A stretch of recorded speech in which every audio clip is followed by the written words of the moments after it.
As we speak, let's talk about the consumer space, the snacking space in particular, Bikaji Foods International. We have the COO, Manoj Verma, and the CFO, Rishabh Jain, joining in now on the show. Thanks a lot, gentlemen, for joining in and keeping us snacking through the festive season and perhaps through, the year end as well.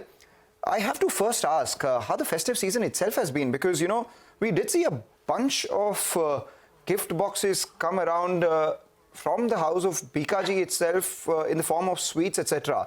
Can you tell us how the third quarter so far has been for you in terms of volume growth, in terms of the kind of products that have sold, and have they sold at higher margins than what we've seen in the first half of this year? Yeah, thank you and good afternoon.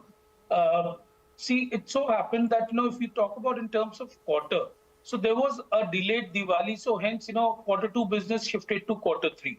So I think it will not be fair if I just speak about the quarter three numbers because they will be by far higher than the yesteryears or the erstwhile quarter three last year. But now talking on Diwali this year, this has gone extremely well. I think there are two reasons for it.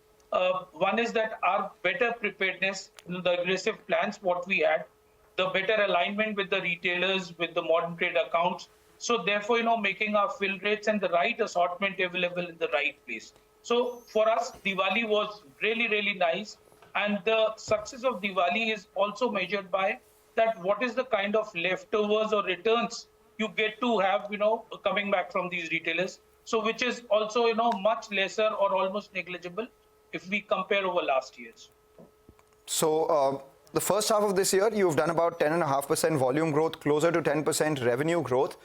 When we spoke, you had a 20% volume growth target for the entire year. At the halfway mark, now that you have Diwali behind you, are you confident of crossing that 20% volume growth mark? And what are you penciling in terms of revenues? So what we always said was that about 18% plus minus volume growth kind of first half. So if we look at quarter three also, so our volume growth is, will be in line with, what we have said and on track for what we said. Okay, good morning, gentlemen. Great to have both of you here, and season's greetings, Prashant here. Just to take on that point further, is gifting a pretty large segment during the festive season? I mean, what is the size of the, if you categorize that separately, or if you have numbers? Sure. So indeed, gifting is very big, and it plays role in quarter two and quarter three only. So these two quarters are relevant for gifting. Now, gifting, we look at in two parts. One, of course, are the gift boxes, Prashant, which we just spoke about. The other set of gifting also is, the sweets pack in silos. So like Son Papdi, Rasgulla, Gulab Jamun, Kaju Katli, so on and so forth. So these also, they get distributed during this festive time. Now, if I look at, 70% of these, the gifting or the entire stuff happens in just these two quarters. So that's the kind of quantum what we have.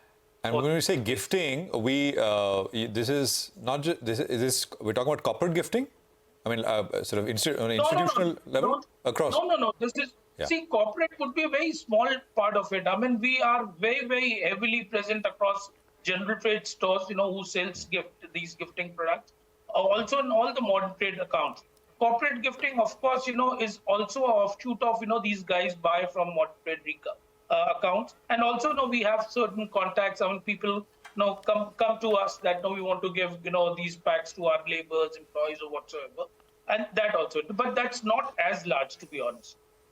All right, irrespective of what he says, Prashant, in terms of the size of the gifting market, my sense is it would be 5 times more than what he says because of the re-gifting market as well. Son Papdi boxes doing the passing the parcel rounds itself. But that's on a lighter note, Manoj. Let's come to you, Rishabh.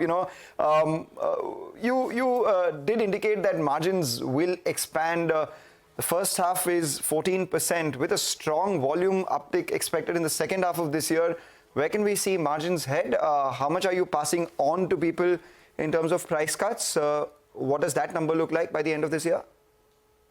Yeah, so basically from margin perspective, see, we have started journey from 7-8% in last year to reach to 14% in first 6 months. So this quarter also largely we are on track, and that's what we have budgeted.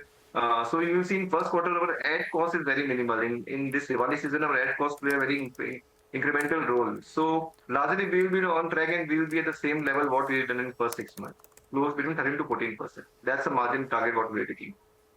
All right. At the start of this year, you all went ahead and bought about 51% stake in this company called Bhujia Lalji. I'll ask about the scalability of that. But as we speak, you've also given an indication of you wanting to increase your revenue share coming in from Western snacks. And we have a Western snack listed company on the bourses with a market cap of close to 2,500, 2,600 odd crores. And there is a likely seller in that in the form of a private equity player, say someone like a Sequoia wanting to sell nearly 47% of the stake that they hold in Pratap Snacks. If that's out in the market, will you be a ready buyer? How does that look in terms of an opportunity to you? So basically, it's a big company. Big company will not be a ready buyer, of course, because it's a small stake. We want to be known as a ethnic snacks company. Western snacks play a very small role in us, overall 7-8%, and this is an additional sales which comes in because we are present at each retailer's each distribution level. So this is a small, but yeah, overall Western snacks, of course, that's our target is that we'll take this to 10-11%. But yeah, our core will be because we'll always be known for ethnic snacks and sweets company. That's what. So you won't be a ready buyer in Pratap Snacks if at all it's up for sale. Of course, if they come at a right price, that's we don't. No answer for this. Okay, there is no answer for that. We'll hold you on to that as and when that happens. And final question, Manoj, you did indicate that you want your revenue from Western snacks to increase. How about your revenue coming in from sweets? Because that has become a big market as well, and it's a high gross margin product. So, see, we continue to invest behind R&D for our sweets business as well. Sweets, the challenge what we face is that our capacity constraints come during the peak demand time.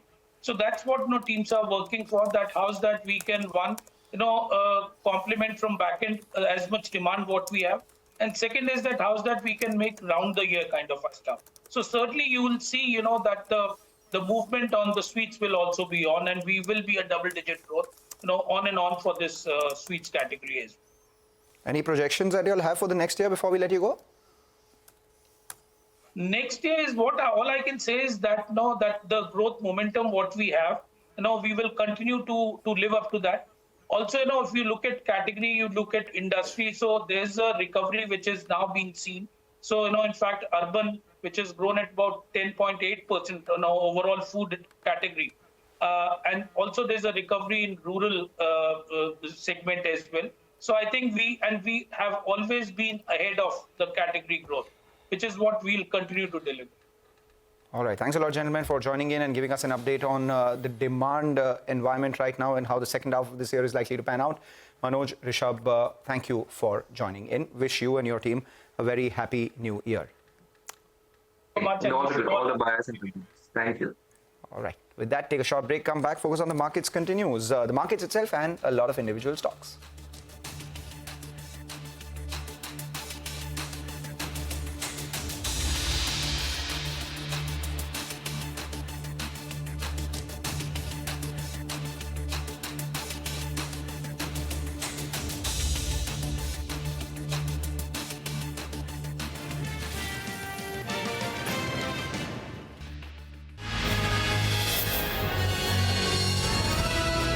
CNBC-TV18, embarking on a quarter-century of excellence.